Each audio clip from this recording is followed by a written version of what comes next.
We're calling this bill a protector of our allies in the Middle East, and in large part it is, with a major exception. Because once again, the United States Senate is leaving behind our friends and allies, the Kurds. It's not the first time the Kurds have been left behind, Mr. President. The Kurds were left behind when the Ottoman Empire collapsed and there remained a stateless people. The Kurds were left behind as modern states grew up around them. In Syria, in Iran, in Iraq, in Turkey, where they had no political representation, where the Kurds had no future besides oppression.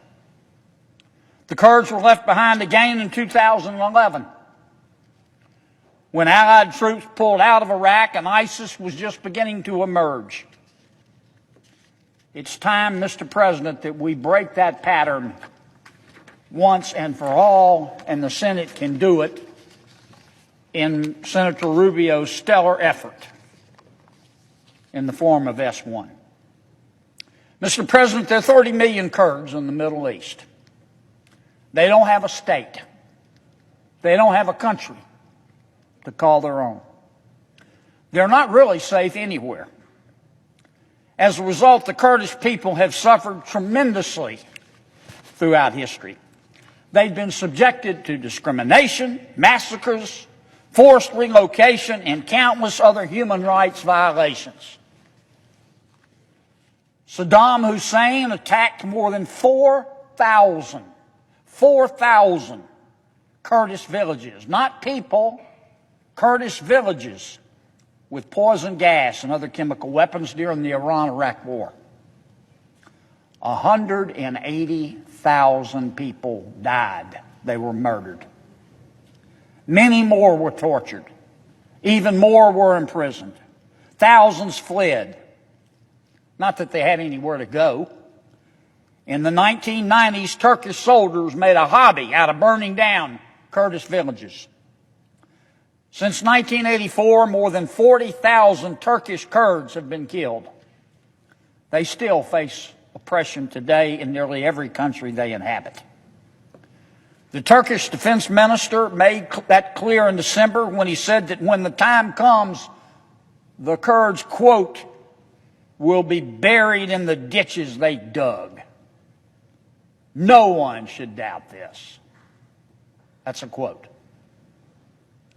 Now, through all this incomprehensible suffering, the Kurds have stood by America. And we have stood by them through the decades, through thick and through thin. The Kurds have been instrumental at every phase of U.S. engagement in Iraq and Syria. Every phase. Going back to the 2003 invasion, Kurdish fighters have been crucial boots on the ground in the fight against Islamic tyranny. And that's just a fact. The parts of Iraq retaken and controlled by the Kurds were strongholds for Western values like democracy and capitalism and multiculturalism. In fact, when Allied forces withdrew in 2011, not a single U.S. soldier had lost his life or her life in Kurdish territory. The Kurdish-led Syrian Democratic Forces, better known as the SDF, have been another set of boots on the ground in the fight against ISIS. With the help of coalition supplies and weapons and airstrikes, the SDF recaptured large parts of northern and eastern Syria from ISIS's iron grip. 4 years ago, Mr. President, you'll recall, there were 100,000 ISIS soldiers. Thanks in large part to our Kurdish allies, those numbers today are 5,000. Today, ISIS has surrendered 99% of its territory, including its capital in Raqqa. The so-called Caliphate's fighters are now being held to a small sliver of territory on the eastern border with Iraq. near the Euphrates River. Our Kurdish allies deserve much of the credit for these successes. Now, it's plain, Mr. President, to see that the Syrian Kurds have been invaluable in America's fight against jihadists and tyrants in the Middle East. Today, the SDF controls nearly, and you will recall that the SDF, by the SDF, I refer to the Syrian Kurds. The SDF controls nearly a quarter of Syria right now. That's land that doesn't belong to ISIS. That's land that doesn't belong to Assad, a butcher. That's land that doesn't belong to Russia. And that's land that doesn't belong to Iran. More importantly, it's land where the Syrian Kurds know that they will be free from persecution and from slaughter. Now, for a while now, I've been asking my colleagues in the Senate to support my amendment to S1. My amendment would promote stability and security for our close friends in the Middle East because it's the right thing to do, Mr. President. It's the moral thing to do. And Americans' foreign policy has always had a moral component.